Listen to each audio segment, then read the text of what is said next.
Hello and welcome to the Fantasy Life Show. Merry Christmas, happy holidays, happy Wednesday, happy whatever you're into on this joyous occasion. I'm your host Ian Hartitz. It is a great day to be great, and it's a great day to break down some Christmas football and maybe even some Thursday night goodness as well. Even have a Christmas movie draft. That's right, we are touching on all the important stuff today here on the Fantasy Life Show, and accordingly, I cannot accomplish this alone. Joining me today, we have Dwain, The Rock McFarland, and Matt F. the Oracle, Matthew Freedman himself in the house. And gentlemen, I'm talking to the last two finalists here in the Fantasy Life Guillotine League. Freedman, you taking home the title? I don't know about that. Dwain's team is really good, but speaking of in the house, I'm literally in my parents' house right now. That explains the background. But either way, the championship trophy will reside in Burleson, Texas, where it was always destined to be. Dwain, Wow. Dwain took down Thor, let him know about it. Now let Freedman know about it. Come on. Yeah, Freedman, we did have Thor on the show before this, and we pulled up all of his trash talk that he had all year. Producer Swing and Kelsey, they did a great job pulling together all the clips, and we played it. We let it roll for him when he came on, and then we let him know, your team just couldn't back up all the trash talk, but it was a pretty good trash talking game. I will say that. I want to say, Ian, that I'm going to beat Freedman, but his team is also really good. And that's the beauty of these guillotine leagues. You look over at the rosters, you're like, okay, they are all loaded at this point. So it is really going to come down to probably some matchups. We'll see how it works, but I think it's going to be a tight game, hoping to pull out the victory. I never wish for injury for anyone, but maybe Freedman doesn't have 100% Josh Jacobs, with the shoulder thing last night. I know that's been one of Freedman's main guys. He has been destroying it over the last 5 to 6 games. So Josh Jacobs was a masterful pickup by Freedman early in the year, too. Freedman went big on Jacobs early in the year before this. Again, that really is the fun part about guillotine leagues. While some people are out there, trying to find Dario Gumbawale diamonds in the rough, Freedman, you get Josh Jacobs.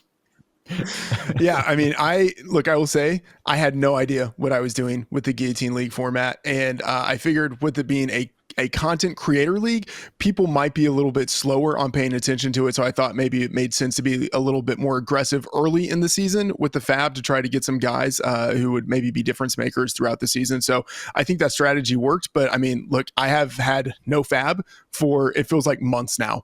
And Dwain is just right there being able to place like $1 wagers on anyone he wants. So I think both of our strategies worked out. And it might just come down to matchups and injury. More than one way to win. That's the takeaway on Guillotine. Yeah. So, different ways. I waited. I got Barkley late when no one had money left. Freeman, you went early after play. Jacobs. But it does come down to your team and looking at the strength of your team and just basically thinking, are you at risk of getting chopped? And that's really the only thing you're worried about. You're like, can I survive? I was trying to think 2 or 3 chops ahead, not just one. I think if you're just thinking one, you can't get yourself into trouble. But man, there's so many different ways to think about strategy that's different than what we would do with our normal home leagues or high stake or even best ball. So exercising a different part of the brain is a lot of fun.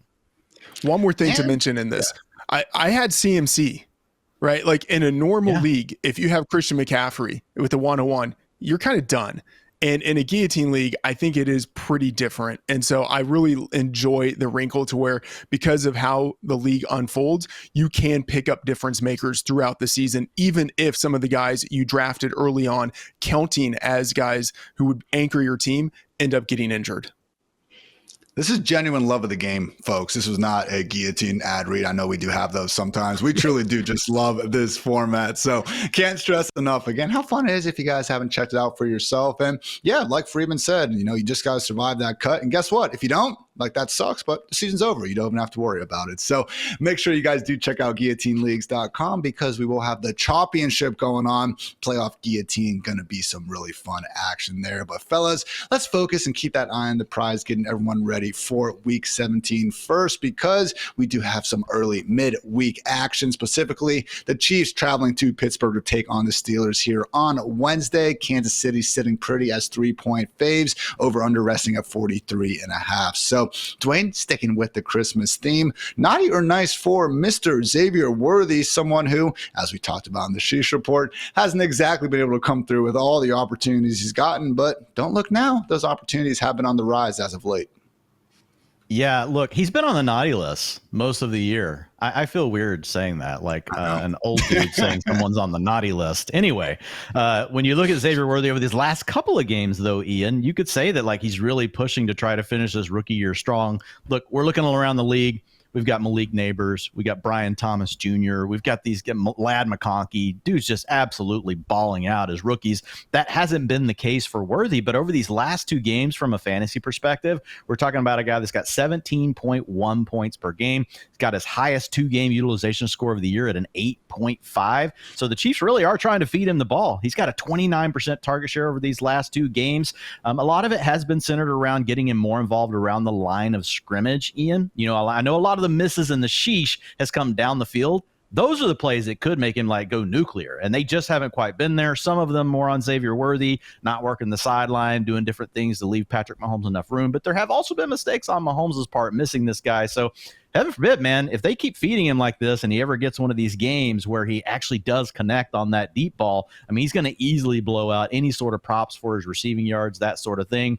So it is tough, though, because we get Hollywood Brown back, who was only in a part-time role last week. We know Hollywood Brown's a guy that can demand targets on his own. So I think overall Hollywood helps improve the Chiefs' offense. So I think it increases the ceiling for the overall offense, but it could eat into a little bit of Xavier Worthy's upside for the week. Still, with the role he's got, I think you have to put him in the wide receiver 3 conversation. Maybe a low-end wide receiver 3. You know, there's still some bust potential, but I do think Xavier Worthy can be in lineups, even in championship weekend, if you are in deeper leagues. Obviously, should still be a staple in 3 wide receiver sets, but Freedman, Marquise, Hollywood, Brown certainly getting healthier as well. And don't look now, maybe helping give this, Chiefs passing game the, sort of spark it needed after, let's face it, a season, with far more just stagnant performances, I think, than we would have expected. Yeah, the return of Hollywood Brown, good for the Chiefs. I would say not so good for Xavier Worthy. And I think Dwain hit it exactly right. I have him as a wide receiver 35. So I think he's in that wide receiver 3 conversation, but right on the borderline of it. And, I'm looking at the prop market here. His number's around 44.5 to 47.5. It's just hard for me to get too excited about a guy who's lined like that. Now, of course, the upside is unimaginable. He could have 100 yards and 2 touchdowns. Like that could happen. He could also have 30 scoreless yards. And so it really just depends on what you need, but I put him more in the naughty bucket. Again, appreciate some of the design looks for Worthy. He's had 3 carries in each of the past 2 weeks, short screens and everything, but God forbid we get one of these deep balls to be, lead to a big play. Has caught just 3 of 17 targets thrown at least 20 yards downfield and just 1 of 10 thrown at least 30. So it would be a lot cooler if they get that figured out here with the fantasy season on the line. Similar sentiment is true for Steelers tight end Pat Freiermuth, someone who had his 3-game touchdown streak snap because Arthur Smith loves him some Michael Pruitt out there. So, Dwain, Pat Freiermuth, naughty or nice for you? Naughty. Look, I mean, Freiermuth, he had a nice little streak going as far as fantasy points go. But even in these games where we haven't had George Pickens, like he's not been able to be, more of a high-end kind. He doesn't really give you any upside still, right? I mean, he gave you, I guess he gave you the one game with 18.8 fantasy points, then 13.8, then 10.2, and 4.6 over the last 4 games. But it's just a challenge because he's never really this high-end target earner. So it's a very inconsistent thing that totally depends on the touchdown. Now, you can also say that about most tight ends. We have a handful of tight ends that aren't touchdown dependent for the most part in fantasy. If your tight end scores a touchdown on the week, like, okay, fine, you've got a tight end 1 for the week. So Freiermuth, when he does that, he is okay. But with getting George Pickens potentially back this week, we'll see. Sounded very optimistic from Tomlin earlier this week. Obviously, this is an early game, but if we get him back, that squarely puts Freiermuth back down the pecking order. So no George Pickens. I'm still leaning naughty, but fine, low-end tight end 1 in that case. But if we have Pickens back, I really don't want Freiermuth anywhere near my fantasy lineup. Freedman, it's a good matchup on paper. Chiefs have allowed the 3rd most, fantasy points per game to tight ends this year. But when I look at tight end scoring, it's almost like, quarterback rushing yards allowed by a defense, where I think it can a lot of times just be more of a descriptive stat based on, the sort of talents they played, because some teams use their tight end a ton. Some teams are basically an afterthought. And let's face it, Freiermuth in this multi-tight end passing game, that really does just want to get Pickens the ball. Really tough to project him for more than 4 or 5 targets out here. Absolutely. Freiermuth is my tight end 12 right now. So right on the tight end 1 borderline. And if you're starting him, you're probably not playing in a championship game this week. That's just kind of how it is. And I am expecting that we do see the return this week after missing 3 games of George Pickens, who did practice in full on Monday. So super encouraging given that he hadn't practiced at all in any of the previous weeks. The full return, I think, is a great harbinger. So with Pickens returning, I think that really means that the naughty list is where we should see this tight end belong. I'm sure Pickens isn't exactly going to be making his case to be on the nice list with some of his after the play, choices there on the football field, but certainly a lot of fun for us to watch. Let's get into Deck My Pockets. Freedman, you have some bets that we will be tailing and hopefully, adding some money to the 2026 Christmas fund, if you will. So let's talk about Chiefs, tight end too, but also the man who freaking leads the offense in receiving touchdowns this year, Noah Gray. You like him going over 14.5 receiving yards. Yeah, the most disgusting thing I could do is talk about a backup tight end. So that's what I'm doing. I thought about saying anytime touchdown, you can get that 6-1 on Noah Gray. And he scored 5 touchdowns in the past 10 weeks. But I think one that's a little bit safer is over 14.5 receiving yards, minus 115 at DraftKings. I was projected at 26.8. Now, Gray had just 1 target last week, but he still had a 41% route rate, which is a step down from the 52% he had averaged since the week 6 bye, but he's still good enough for a tight end too. 9.1 yards per target this year. 8.5 yards per target since 2022, 31.1 yards per game since the bye. And he's gone over this number in 8 of 10 games since the bye. I think this number is just too low for a guy with the potential to go over this number with 1 catch. So I like over 14.5 for Noah Gray. Dwain, I'm putting you on the spot here. Let's say Travis Kelce wins another Super Bowl, decides, I'm going to, go make my millions on podcasts and with my super, just famous and also rich girlfriend. Oh, yeah, I'm Travis Kelce. Let's say that goes down. Noah Gray, he could be a tight end 1 next year. Yeah, he could be. It's really hard to know with some of these guys that play in these backup roles. Like, you would want the targets per route run to be higher for a guy like Gray. But I will say this, tight end as well as slot wide receiver. Those are the 2 positions where if a team decides to scheme you up and really get you involved, you can have your stats padded. So if we're talking about a version of the Chiefs offense that is still struggling as far as the weapons sitting around Noah Gray, that's a big part of it. What does that target competition look like? Hollywood Brown's only on a 1-year deal. Xavier Worthy, even though he's looked better lately, really up in the air, more of a disappointing rookie season. DeAndre Hopkins probably won't be with the team. So there is a scenario where maybe they only add 1 more pass catcher, and it would be Noah Gray with an opportunity. And if there is a coach that we would trust to scheme someone up and do it at the tight end position, it would be Andy Reid. We've got the quarterback in play. Still wouldn't be a guy we'd be drafting in our top 12 next year in fantasy, but he could be more of a sleeper. So yeah, it's the Chiefs offense. You've got Patrick Mahomes, so he would definitely be live. Obviously not the best pedigree in the world, but, you can tell with the way Noah plays that he has been, at that Travis Kelce school of getting open for Mahomes, good understanding and feel for zone coverages. And yeah, maybe, just maybe, could be a bit of a late round gem in 2025. So still have some more Christmas action to get to, guys. But first, a quick word to our friends at Bud Light.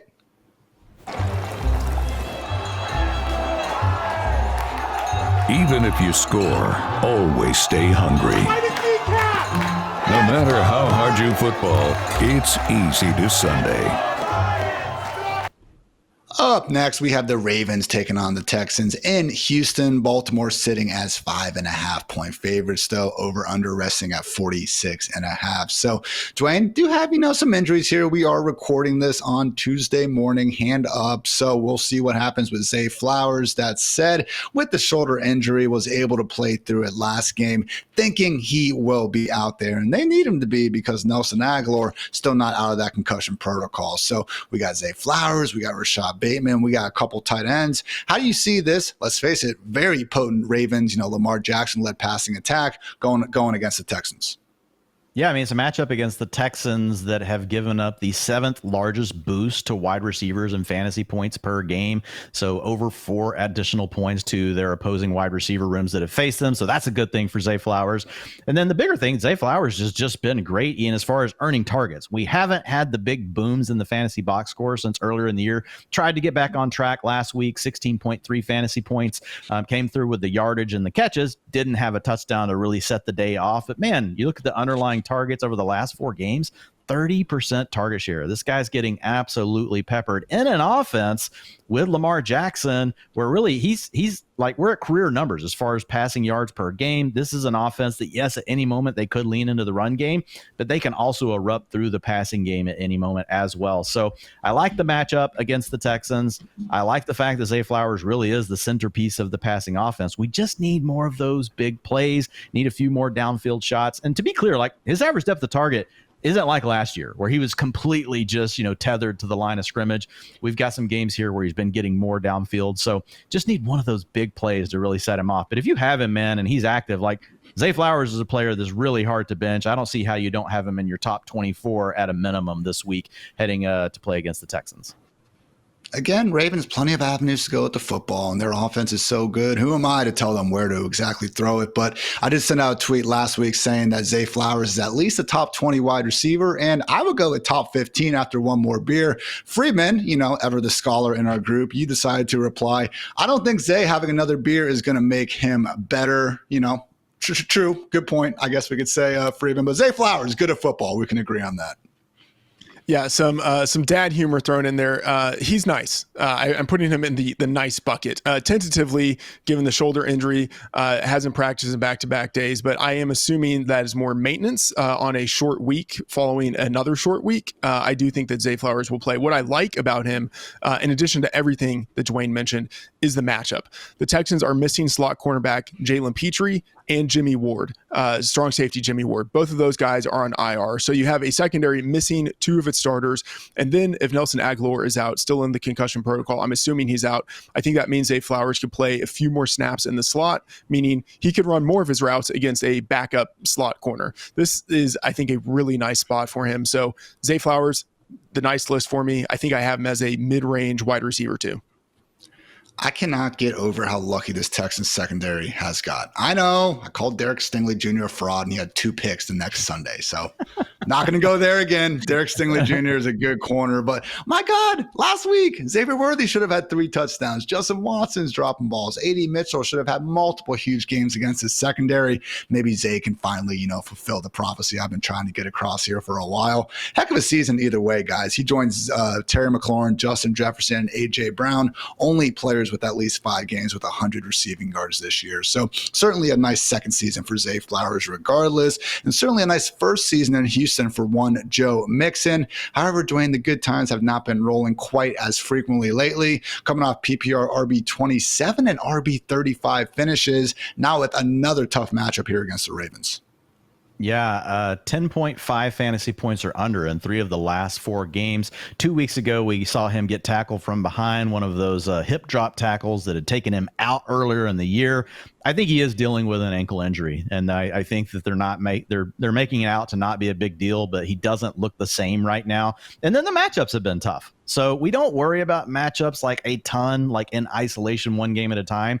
But when you've got 3 or 4 in a row, like what he's had to deal with, eventually, like the law of averages, some of that's going to catch up with you. It's going to cause you to struggle. He's got another tough matchup this weekend. If we're talking about the Ravens, the best way to attack them is still through the air. Now, their secondary has improved drastically over the last couple of games. Actually, about the last month, they've played a lot better as a unit. But at the same time, the rushing defense is still the tough part of that defense that you don't really want to attack. So you got to mix him, not quite looking 100%, getting all the work in. I mean, we're still talking about a guy that in 3 out of the last 4 games has gotten over 80% of the team's rushing attempts. So it's always hard, as you like to say, to move someone getting that type of workload down too much. The utilization is still there. But all things considered, like if I'm the Texans and I'm trying to beat the Ravens, my game plan is probably going to revolve more around Nico Collins. Now, no Tank Dell. We already know Stephon Diggs gone for the season. So, like the other name to remember here, Ian, I don't want to trigger you, but it really is Dalton Schultz. I think that's the sneaky name this weekend that could be the guy that really has to come through for the Texans. But as far as Joe Mixon, I'm going to It's hard to put him on the naughty list because he's getting such a big workload, but I think he kind of has to go there. And the reason I say that is we moved him down the ranks. Freedman, I don't know where you ended up on him, but he looks more like a low-end running back one than the high-end running back one that we have been ranking him at, like over the basically before the last 2 to 3 games. He was in the top 5 every week. Freedman? I have Joe Mixon so naughty that he's just downright filthy. I have him as an RB2. RB 15. That's where I have him ranked. And I echo everything that Dwain said. I'm thinking in a normal, quote unquote, normal league, if you have Mixon, you're starting him. In a guillotine league, you might not actually be starting Joe Mixon this week if you have him. And that's kind of the sign of where he is. I do think that he's injured. And then there is the matchup going against the Ravens defense, just top 5 against the run. So it's hard to bench him, but expectations definitely need to be managed within an underperforming offense. And that's like another thing. It's not just the matchup and Mixon potentially being injured. And he should have a lot of opportunities coming his direction because of all the injuries at the pass catcher position. But this offense, at this point, like we can just clearly say, it is an underperforming unit relative to expectations. And so even though Mixon is getting 20 touches in every game, those aren't the highest quality of touches that we would expect. So if you have Mixon in a normal league, you're probably starting him, but expectations have to be managed. So yeah, he's on the naughty list for me. And that's the big problem here, because you want to trust the volume and say, oh, it's the Texans, they should be able to score. But, I mean, they're only implied for 20.5 points this week. That's less than the Panthers, less than the Jaguars. Mac Jones implied to score more points than CJ Stroud in the fantasy championship. What is going on, guys? So, yes, Freedman's RB15. Again, should still be in more lineups than not, but if you have some closer decisions, he does have guys like Breece Hall, Aaron Jones, James Cook, Chuba Hubbard, and Bucky Irving, among other guys ranked ahead of Mr. Mixon. However, Freedman, you're going with another running back for your best bet. You are calling for an anytime touchdown for King Henry himself, minus 185 odds over at DraftKings, which you listening might be like, yeah, of course, it's Derrick Henry. Hasn't scored a touchdown in 38 days and counting, Freedman, but you expect that streak again to be snapped on Christmas. Yeah, it is absolutely so tilting to see Derrick Henry score, what is this, like 12 weeks in a row, and then not score in 4 straight games. Because at a certain point, it just looked like Derrick Henry, betting him to score anytime touchdown was one of the smartest bets that you can make. And then, of course, if you did that 4 weeks in a row, you don't like yourself right now. I mean, there's a potential that you don't like yourself anyway, but then on top of that, you might not like yourself because you've been betting on Derrick Henry. But I do think that this is the week that he breaks the streak. What? Why would someone just not like their self, Freedman? It's the Christmas season. It's time for self-loathing. What's wrong with you people? But back to Derrick Henry. So if you look at the bigger markets, the spread has been moving towards the Ravens consistently this week. In the look-ahead market, this number was 2.5 or 3.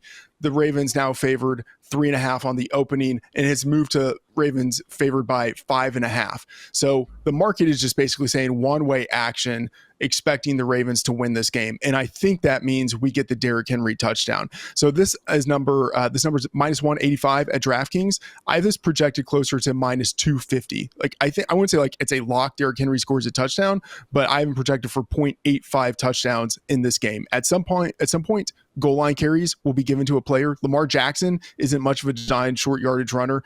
I mean, even though Derrick Henry hasn't scored a touchdown in the past 4 games, he has still had 507 yards. It's hard for a guy to get that many yards and not accidentally score a touchdown in there.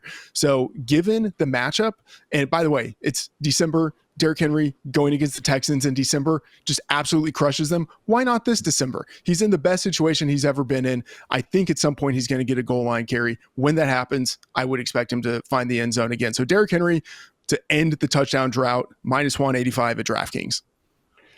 Looking like Justice Hill is going to be out for this one as well with a concussion. I'm not sure what Henry's receiving prop is, but we know the guy only needs one screen to go ahead and rip off an explosive gain. Weirder things have happened, guys. Maybe it's at, 8.5, 9.5. Give me Henry clearing that total. As I say that, it's probably going to be twice as high, but I'll take the over anyway and go down with the boat. So good stuff there, guys. Now we do have some Bears-Seahawks ball to talk right after a quick word to our friends over at Game Time.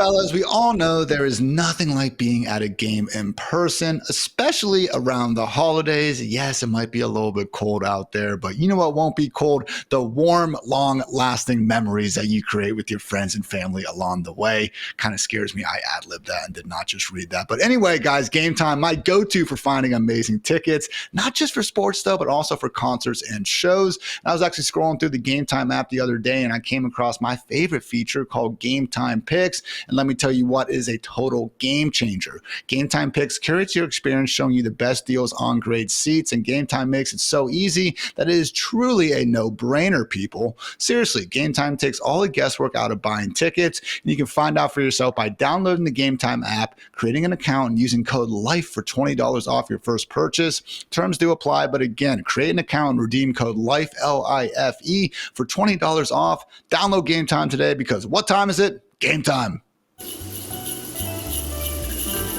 Mentioned the Seahawks at the Bears. Seattle sitting pretty as 3.5-point favorites, though. The game total resting at 43.5. So Dwain's certainly seen, a different version of this Bears offense with Thomas Brown taking over back in week 11. And it's given us a lot of great finishes from Keenan Allen, who has quickly risen up the ranks now to your wide receiver 17. However, not so great for DJ Moore. So I ask you once again, naughty or nice for the alleged number one wide receiver in Chicago? Yeah, I mean, it's been a naughty season period for DJ Moore, but you can say that, since Thomas Brown took over, it's also been pretty good for DJ Moore. These last 3 games haven't gone well, but before that had 2 really nice fantasy outings. And even though we talk about Keenan Allen sitting here with a 31% target share over the last 4 games, DJ Moore, 33% target share. The problem is something that you brought up, Ian. A lot of it is gadgety type stuff. And now that's fine. You want some of those. That's a way to pad your stats, but he's just not getting enough of the yardage down the field. If you look at 2 games ago, he had 1% of the team's air yards, even though he had 26% of the targets. Come on. It's like you said, Ian, mix these things in a little bit. I like the idea of getting DJ Moore as a playmaker, the ball in his hands around the line of scrimmage, but he's also a guy that's shown us he can do work down the field, intermediate passing game, deep passing game. It feels right now like the Bears too much have these guys pegged into roles. It's like, okay, DJ Moore, going to get you the ball around the line of scrimmage. Rome, go deep. Keenan, you work the middle and intermediate routes, which is working to Keenan's advantage. So I feel like that's the struggle right now. But we know it's in DJ Moore's bag of tricks that he could actually be doing everything that these other 2 guys are doing. He could easily be the wide receiver 1 for the team, but when you've got a guy like Caleb Williams that is so up and down every week, you got 2 other guys to feed, that makes DJ Moore a very boom-bust type of player. So he's been a disappointment in fantasy. And I think Freedman's onto something here. Using the guillotine sniff test, the only Bear I would put in any guillotine lineup, and even that would be a challenge, would be Keenan Allen right now. He would be the only one, and even that would be pretty close. So DJ Moore would not be in my guillotine lineups this week. If you're playing in more of a standard as Ian and I like to call them, a skank league, you got 3 wide receivers, you're starting 2 flex players, that sort of thing. Yeah, DJ Moore is going to be in your lineup in that sort of contest. To use a line from a very famous Christmas movie, Catch Me If You Can, Freedman, do you concur? I actually disagree a little bit. I mean, I'll split the difference. I have him as my wide receiver 23. I don't think the past 6 weeks with Thomas Brown as a play caller have been nearly as bad for DJ Moore as it seems. And some of that is just the short term where he hasn't been all that great for the past 3 weeks. But if you look at the totality of what he's done with Thomas Brown calling plays in 6 games, he has 56 targets, 6 carries, about 450 yards and a couple of touchdowns. That paces out to 1,250 yards for a season. That's not that bad. And I agree. It's not a situation where in a guillotine league, you would want to start DJ Moore. I actually have DJ Moore in the guillotine league that I am in with Dwain. I will not be starting him this Freedman. week. Back it up, man. Back up all this talk, Freedman. Let's get him in there. Look, the beauty of a guillotine league, as you know, is that I have better wide receivers. But I do think DJ Moore is more of a low-end wide receiver 2 than a wide receiver 3. But there is volatility built within that. It really is just an insulting lack of air yards. So I hear you. He hasn't been killing you. 6 straight finishes, wide receiver 35 or better. I mean, that's not bad by any stretch. But the current Panthers D Moore. David Moore has more air yards than DJ Moore since week 11. Nick Westbrook-Akini, Alec Pierce, Kayshon Boutte, MVS, and more. So just, again, we're asking for a few deep shots. DJ was on the unrealized air yards leaderboard, so maybe starting to trend in the right direction. But yeah, we will see what goes down here this Thursday. Speaking of that matchup, though, Dwain, with the Seahawks, we do have DK Metcalf. Now, here's a guy who actually is on a bit of a, rut. He did find the end zone last week to snap that scoreless streak. But man, I mean, I kind of balked at the idea of JSN really taking over Metcalf as the clear-cut number one wide receiver in Seattle. I thought it'd be much more of a 1A, 1B situation, but might have to just take the L on that one, Dwain, because that's how it's looking. Yeah, it is right now. But we also have DK Metcalf battling through a shoulder injury, so we don't know how much of it is that. You would think upper body injury. You just, like shoot it up before the game, man, and just get out there and ball out. Just kidding, guys. I couldn't do that. But whenever we look at JSN, I think that's the big thing here, Ian. We've just got a guy that has truly taken his game to the next level, and his quarterback has really learned to trust him. And when you're playing on the inside like JSN does, he's just going to have the better matchup more often than not than what you're getting with DK Metcalf on the outside. So this isn't to say that, JSN is necessarily a more talented player than DK Metcalf, but he's really good and he's playing against better matchups for the most part. So that's going to get you a lot of targets. And that's happened over these last couple of games. He's got 40 and 29% target shares. Anytime you have something like that, man, it makes it really hard for your other teammate to come through in a big way. And DK, he didn't have, the targets were 10% and 17% in the last two games. Like you said, Ian, he did come through with that touchdown, got it really early in the game. I was hoping that was going to be kind of a trigger to get Metcalf going, but it's just tough. Whenever you're seeing one player get the better coverage on the outside, often getting doubled or help coverage, and then you have someone else that is really good at what they do, and you can throw it to them in a better matchup,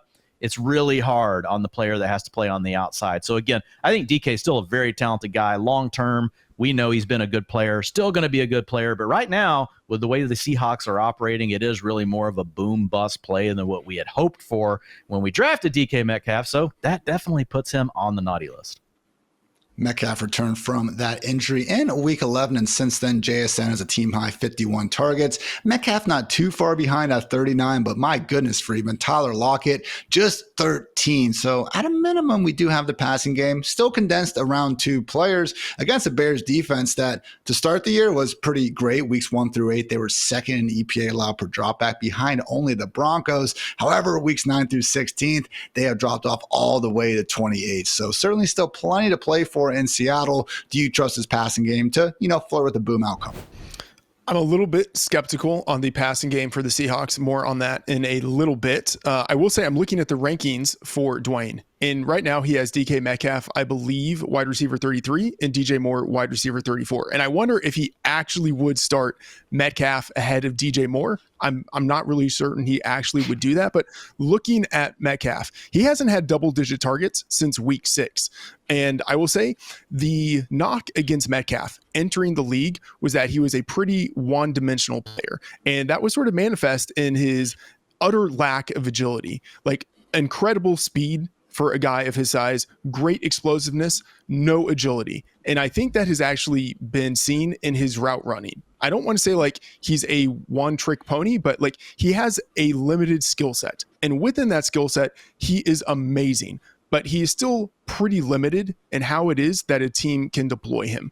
Whereas Jackson Smith and Jigba, I think, can be used in a much more versatile manner, which means he almost always has the inside track to getting more targets. And that makes life hard on Metcalf. So Metcalf, for me, is in the naughty position here. But Dwain, would you actually start Metcalf ahead of DJ Moore?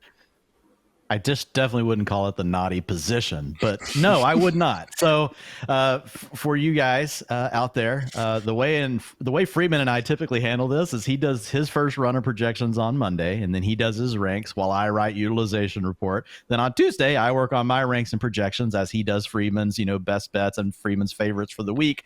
And that's kind of how we alternate. So we crammed everything into one day yesterday to try to prepare for Christmas. We got the early games, we got family festivities going on. on. So while Freedman was calling me out on the show, I actually went into the rankings and I moved DJ Moore ahead of DK Metcalf and actually above Deebo Samuel. I can't have DJ Moore below Deebo Samuel as much as we like last week from Deebo.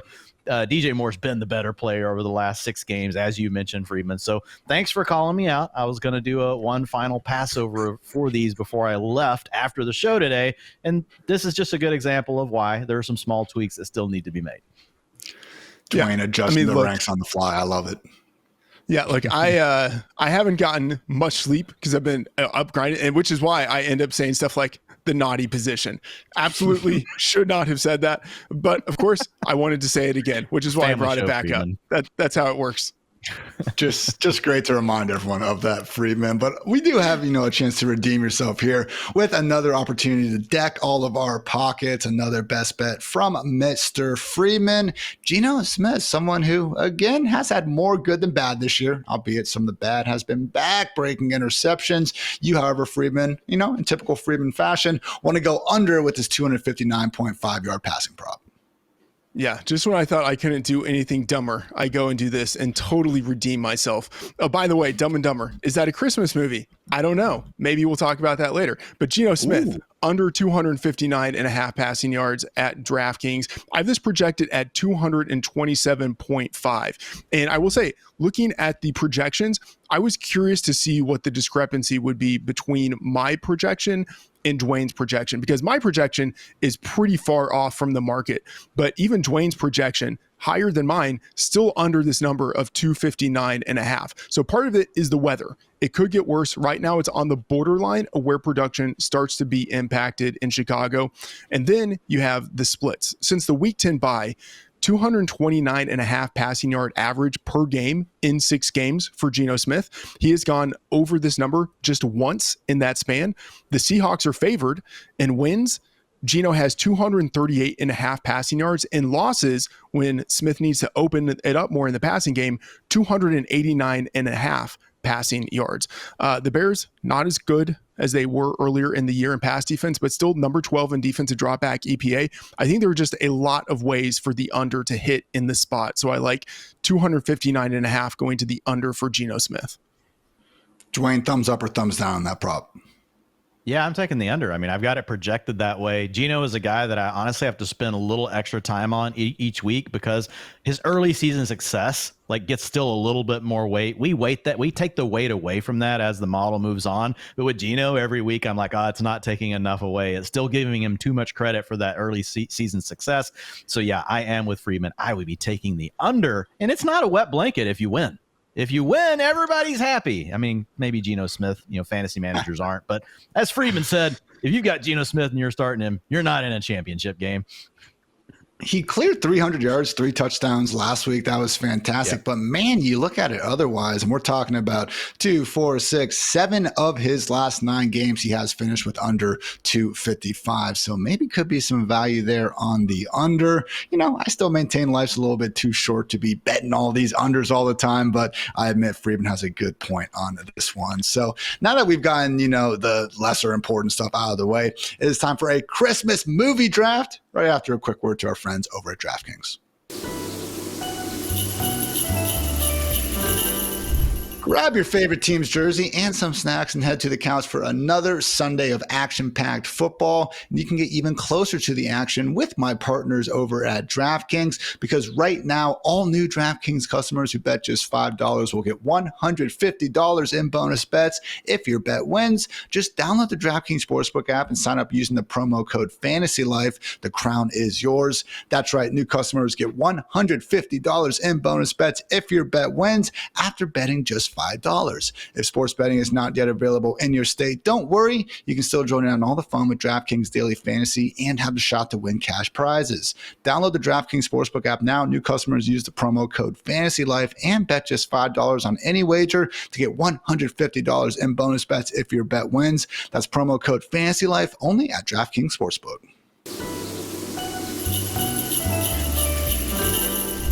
Holiday movie draft season. I have no doubt that Freedman has put about 3 times as much time into prepping for this as opposed to Dwayne The Rock and myself. But no excuses. Play like a champion. And accordingly, Dwayne, you're going to start us off. We're going 4-round snake style. What is your number 1 overall movie draft pick, Dwayne? Well, first, I did think about it a little just from a criteria standpoint. Then I made my list and I walked away. So my criteria, it has to make me feel good. So this is a show that I want to feel more positive. I don't want to feel negative about it. We're at the holiday season. As Freedman said, there's enough self-loathing going on. I don't want that. Number 2, it's got to come on my TV. It has to be something that we play intentionally, or we flip it over to that channel at least one time during the holiday season. The other thing is I did leave out some movies that have Christmas in them, but that I would watch them at any time of the year. And I didn't consider them to be full-on Christmas movies. So that's just my criteria. We didn't have any way of saying this is the thing that everybody has to go by. So my number 1 movie is Christmas Vacation. We always play it. I know it's an easy one. It's a layup, but everybody watches it. I still enjoy watching it every year. It's one that I want to have on. I still think it's funny. It takes me back to the years of when the Saturday Night Live crew was actually they were amazing back in the day. That was such a loaded cast. So Chevy Chase also is just like a trigger to take me back to that. Also, you get a Seinfeld, Julia Louis-Dreyfus. She's in the movie as the neighbor, which I love. I think that's just awesome. So she's in there as well. So just a lot of great characters. I feel good about it. We play it. It's on at least once or twice every holiday season. So it is my number 1 draft pick. Holiday Road by Lindsey Buckingham is also undisputedly a jam. So Freedman, Christmas Vacation off the board. Who are you going with at number 2? Yeah, I mean, great pick by Dwain. Would have loved that in the 4th round. So I will take as the Christian McCaffrey value in this draft, falling out of the number 1 pick, Elf. Just slam dunk, a must-watch movie every year. Will Ferrell in his prime, great supporting cast. Anytime you can have someone from The Godfather acting like a total jerk in another movie, you absolutely have to gravitate towards that. So James Caan as the dad, just perfect. I mean, I cannot say enough about Elf. This is the movie that I want to watch. Peter Dinklage, yes, exactly. Great spot for him. So this is the kind of movie that I want to have on as the first one I watch in the Christmas season. So yes, Elf as my first pick here. Maybe I got to watch Elf again. I feel like it's kind of annoying. Is that just me? Sounds like it's just me. I like it. It was in my top 3. I like it. Freedman, do you know the 4 food groups? I do not. Embarrassingly. I mean, I could wing it, but Syrups, no, I would not get candy close. canes. I can't remember the other 2. But I feel like Ian would abide by those food groups. I know it's not his pick though. Yeah. First round pick and doesn't even know the 4 food groups. I'm a little bit disappointed, Freedman. I'm not going to lie. But now time for your boy. I'm at the turn, and I still got my top 2 picks on the board, guys. First of all, give me a Charlie Brown Christmas, okay? Because Snoopy is the GOAT, and in this household, we support Snoopy. Just him and Woodstock. I don't even care what those stupid kids are doing half the time. Just give me all the Snoopy I can get. And guess what? I will never not get tired of, I will never get tired of watching Charlie Brown miss that football. So soundtrack beats anyone out there. Charlie Brown Christmas. It's short and to the point as well. Don't underestimate that. Truly does deserve to be a first round pick. Wait till you have kids though, Ian. They won't watch it. I enjoyed that show growing up. My mom loved it, and so I liked it. I tried showing it to my kids. They're like, "What is this?" They are so into video games and YouTube. Yeah, man. The kids of this generation. I'm glad you put it on there because it needs some respect. I tried to get them to watch it. They're not in, even though it's short. To your point. There's been some also growing talks on the old Twitter sphere. I'm probably too online, but I've been tuning into this. Freedman, who wins in a fight? Snoopy or Snoopy or Scooby-Doo? That's what I was trying to get. I think Scooby-Doo. He's just a little bit more of a punk. Yeah, he's bigger. He's more animated. Snoopy's he's scared of everything. This is ridiculous. Snoopy's a war veteran.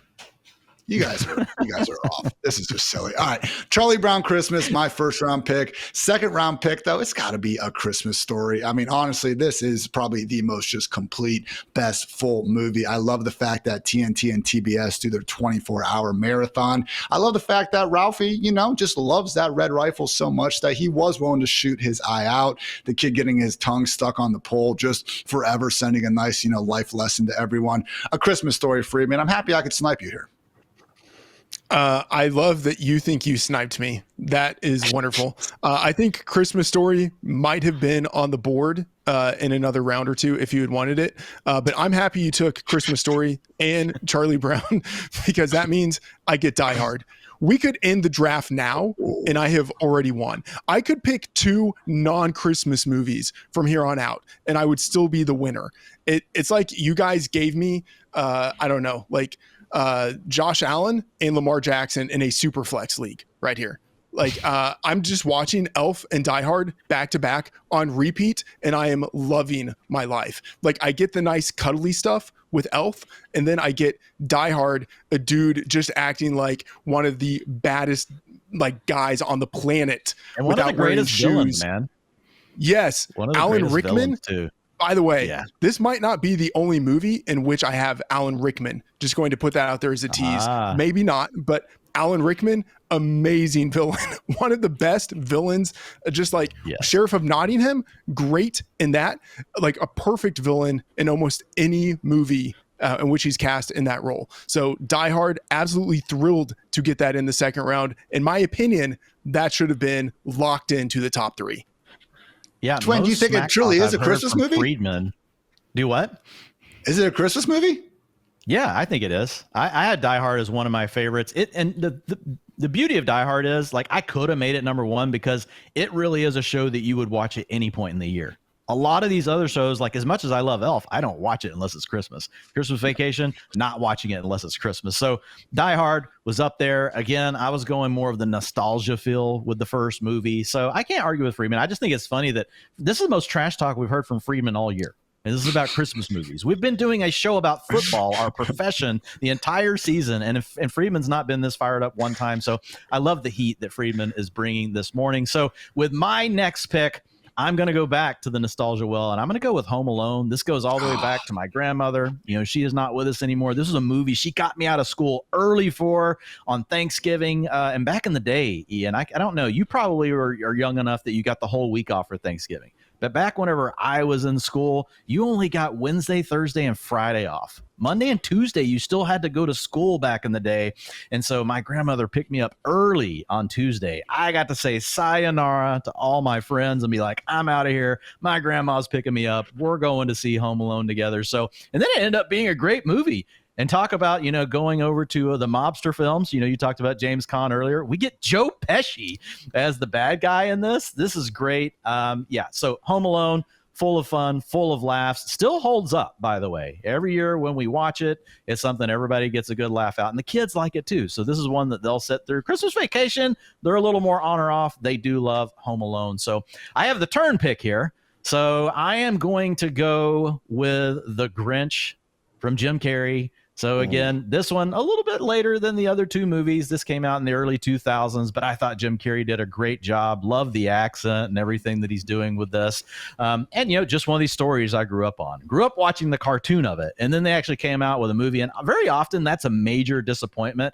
But it was a movie that even when we went to see it at the movies, and at the time I liked Jim Carrey, I was worried the whole way. I was like, this is going to be terrible. How can you actually do a movie about the Grinch? But I thought they pulled it off in a pretty good way. And again, my criteria, it's got to be a show that we will watch in the household and people will actually stick around for, and it passes that test. Home Alone call was a great one. I do love just the presence of, again, these otherwise kind of serious actors. Now there's, Joe Pesci in Home Alone just trying to ruin this kid's life. Wet and Bandits, also, baby. By the way, I was about to say the Wet Bandits, all-time great gang nickname out here. So Freeman, I would think you're flustered, but, I don't know what to think anymore with this. Who do you got? Great pick by Dwain with Home Alone. A Grinch also solid. But what it means is that my number 3 movie falls to me in the 3rd round. Just absolutely windmill dunking on you guys. Bad Santa. Come on. Oh. Yes, Bad Santa. I'm going from wholesome with Elf to like adult in action with Die Hard to absolutely not safe for work and children with Bad Santa. I mean, Billy Bob Thornton is great. Lorelai Gilmore as the bartender. Look, this is like not one that I watch every year, in part because it's just like, do I really feel like getting that naughty watching a Christmas movie? But absolutely, you feel like getting in the naughty position for the movie. Yes, we know. Yes, absolutely. This is a slam dunk in the third round.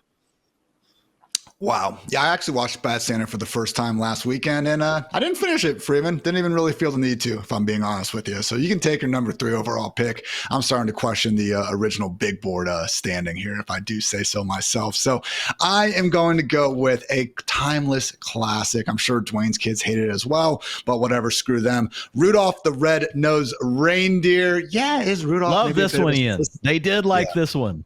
All right, there we go, man. So, hey, Rudolph, maybe a bit of a system reindeer. Obviously, wasn't a factor in the rotation before the elements got in the way, but still a nice underdog story. It kind of reminds me of Rudy, where it really is this movie that, isn't all that based on real life and everything. But at the end of the day, you can kind of put it aside and I guess admit that it's an okay enough movie. So give me Rudolph the Red-Nosed Reindeer. And after that, I am going to go with Catch Me If You Can. Yes, I am calling it a Christmas movie. It is partially my show. And guess what?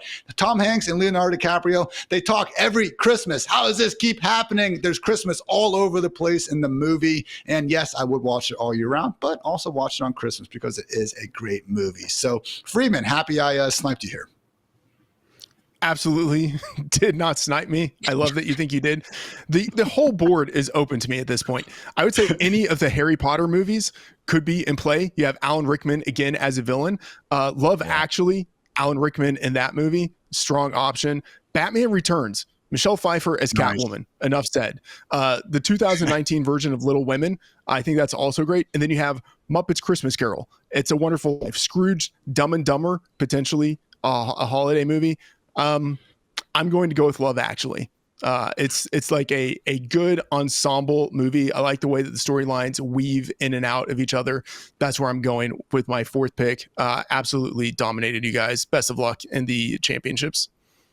You dominated us by your criteria, which are to build a losing team, Freedman. I mean, you took Christian McCaffrey, who didn't even play this year in round 1. I mean, you told us enough. No, I do like this movie. Amanda also loves this movie. And we just watched it. So this one is in the rotation. So I do like Love Actually. And man, talk about loaded. This cast is loaded. This is a true ensemble film. I don't think there's even the bit players are like stars in this show. So Love Actually, really good. I'm going to stay in the lane of nostalgia though. And I'm going to go with Gremlins. I was reading a thread. I forgot what the name of the Twitter account is, but there's a couple that do these really good threads about movies. And it's so funny. A lot of the greatest movies, you're almost like, it almost didn't get made. Like it was over budget. They were down to 2 days left. They had like 8 things to do. Gizmo kept breaking down. Like he caught on fire. Like they're having to remake the robots.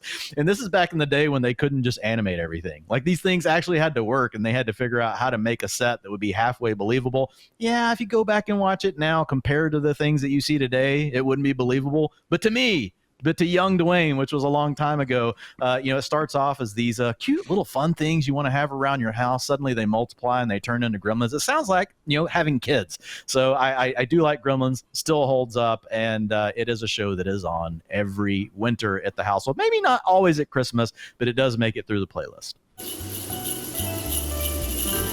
Appreciate you guys putting up with our Christmas movie draft. Feel free to holler at us and let us know who you think won. But otherwise, enjoy some Christmas movies yourself. It is that time of year. Hopefully get a nice little fantasy championship, under the tree as well. So for Freedman, for Dwain, for producer Matt, for producer Kelsey, I'm Ian. Thanks again for tuning into the Fantasy Life Show. And until next time, take care, everybody.